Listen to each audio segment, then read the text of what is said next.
Hoje, o negro brasileiro tem consciência de seus direitos e luta pela igualdade.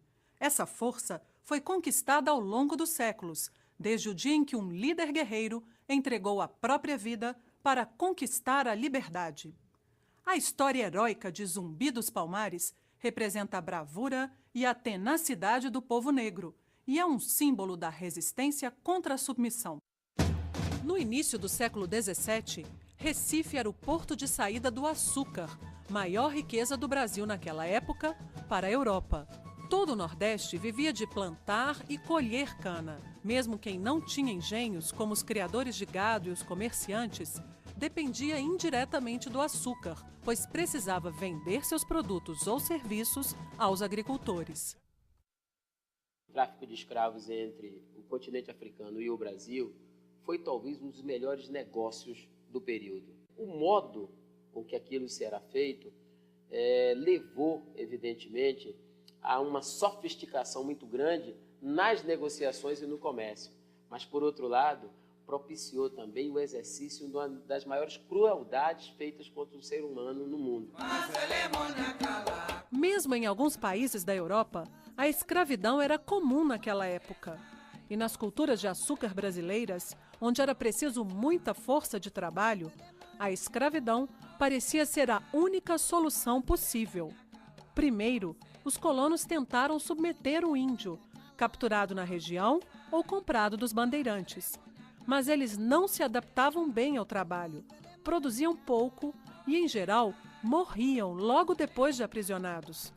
O passo seguinte foi a importação de negros africanos, que, embora mais caros, trabalhavam melhor.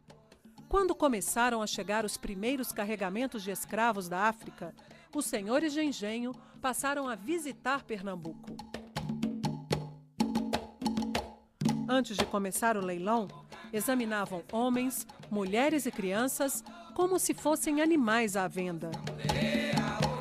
No final do século XVI, escravos que fugiam dos engenhos de Pernambuco começaram a ir para a Serra da Barriga, zona afastada do litoral, entre o atual estado de Alagoas e o de Pernambuco. O solo era fértil e a vegetação abundante. Havia extensos palmeirais e, por isso, os negros que ali se estabeleceram passaram a chamar a região de Palmares. Uma pequena aldeia começava a nascer. Tornou-se uma das maiores comunidades de fugitivos do mundo. Mais de 30 mil pessoas no auge. Foi dividida em inúmeros mocambos ou aldeias, nas quais reinventaram cultura e identidades de seus ancestrais. Resistiram às tentativas de invasão das tropas portuguesas e holandesas.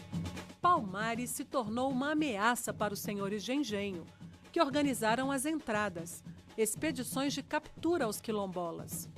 Os quilombos também se espalharam por Sergipe, Espírito Santo e Rio de Janeiro. No século XVIII, surgiram outros nas capitanias de Goiás, Mato Grosso e, principalmente, Minas Gerais. Gangazumba foi aquele que deu a conformação de mais largo alcance no plano da política para o chamado Quilombo dos Palmares. O que é que ocorre? Nas negociações realizadas entre Gangazumba e o Reino de Portugal, ocorreram traições, podemos dizer assim. Ou seja, acordos que foram firmados não foram cumpridos. E isso começou a desgastar a liderança de Gangazumba perante os quilombolas. Zumbi surgia como grande guerreiro. Seu nome e sua coragem começavam a virar lenda. Vários governadores de Pernambuco tentavam acabar com Palmares, dentre eles Pedro de Almeida. Para ele, mais do que a extinção do quilombo, interessava a submissão dos negros ao governo.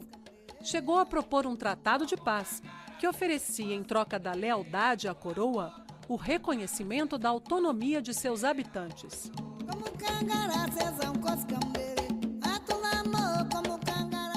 Gangazumba aceitou a proposta do governador, mas Zumbi não concordou. Para ele, não se tratava somente de viver livre, mas também de libertar os que ainda estavam escravizados. Muitos negros ficaram contra Gangazumba e envenenaram o velho rei. Assumiu em seu lugar Zumbi, o líder guerreiro que defendeu Palmares e levou o Quilombo a terríveis batalhas. O novo governador, Aires de Souza Castro, espalhou por todas as vilas ordens para que Zumbi se entregasse com seus homens. Mas ele resistiu por anos, desvencilhou-se com poucas armas e muita estratégia. Outros comandantes também tentaram prendê-lo, mas não conseguiram.